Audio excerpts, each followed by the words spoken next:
Hello and welcome back to episode 3 of Halloween DIYs. To start off our first DIY, I'm going to take this pool noodle that I got from Dollar Tree. I'm taking a pair of toddler pants. These are a size 2T. I'm just taking the ends of the pool noodle and I'm going to stuff one inside each pant leg. And then I'm also going to take these toddler boots and I'm going to stuff one end of the pool noodle inside each of the boots.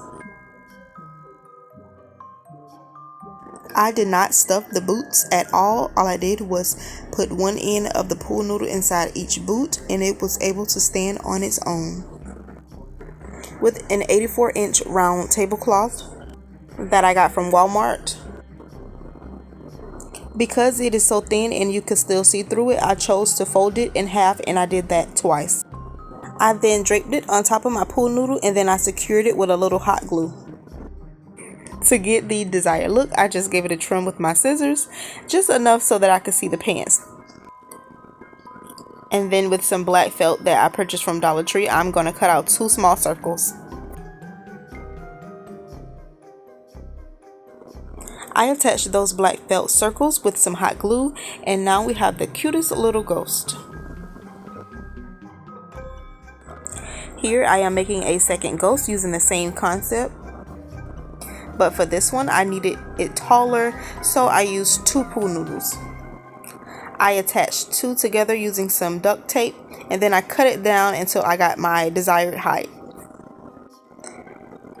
I knew I wanted my second ghost taller, but I had to make sure not to make it too tall because then it became unstable. Here's a tablecloth that I used from Walmart. This one is the rectangle one. I only had one round tablecloth, so for this one I am using a rectangle one, and because it was so thin I had to use 2.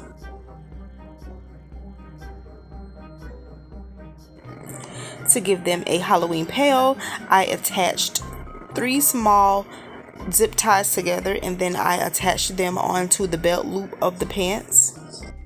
But because the ghosts are so lightweight and these pails are made of tin, it was a bit too heavy, so I chose to take it off, but this is just a preference if you would like to add the pail or not. And here are our little ghost trick-or-treaters. These were super easy to make. I think they are the cutest and the kids just love them. The smaller one is supposed to be a boy and the taller one a girl. I was thinking I could have added a hat to the smaller one and a bow to the taller one, but let me know what y'all think in the comments. For DIY number 2, I'm just using all things that I have around the house. I'm using 3 of these ornament balls of different sizes, unsure of which ones I was going to use.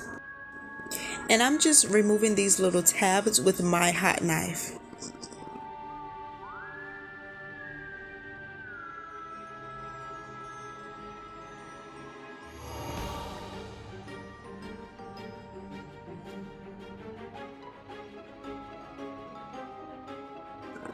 Once I figured out which 2 would be best, I'm going to take some hot glue and attach the 2 together.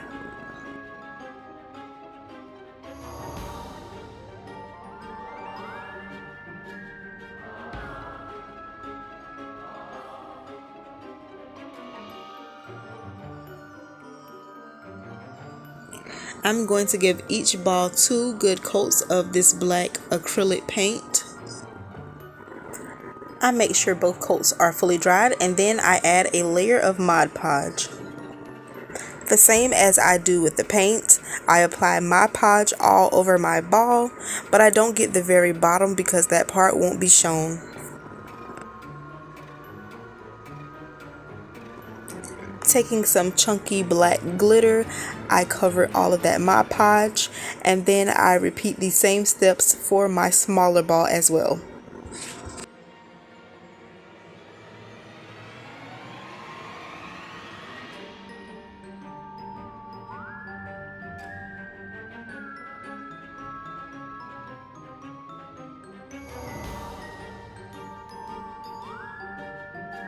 Normally when I am using glitter, I like to seal it with some hairspray because when you seal it with Mod Podge, the glitter doesn't sparkle as much. but because this is a Halloween decoration and I know my kids will be touching it a lot, to save time from cleaning up all that glitter, I just went ahead and sealed it with the Mod Podge. Right here, my piece is not fully dry, but I allow it to dry enough.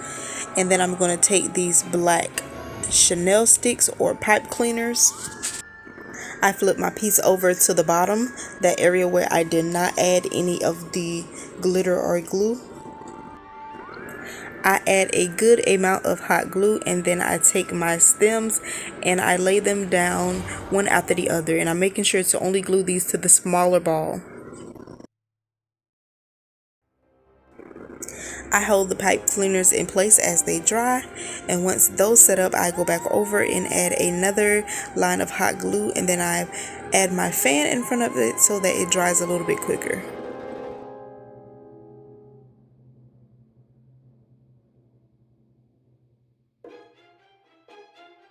Once that hot glue is all set up, I just go in and play with my stems until I have them into the correct positions that I like.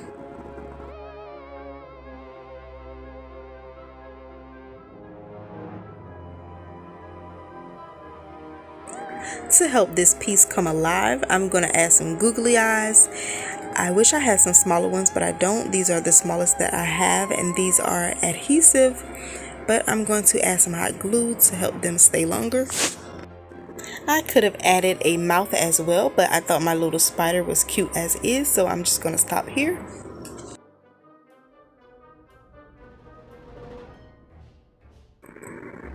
And just to add a little touch of Halloween, we're going to add a cute little orange bow.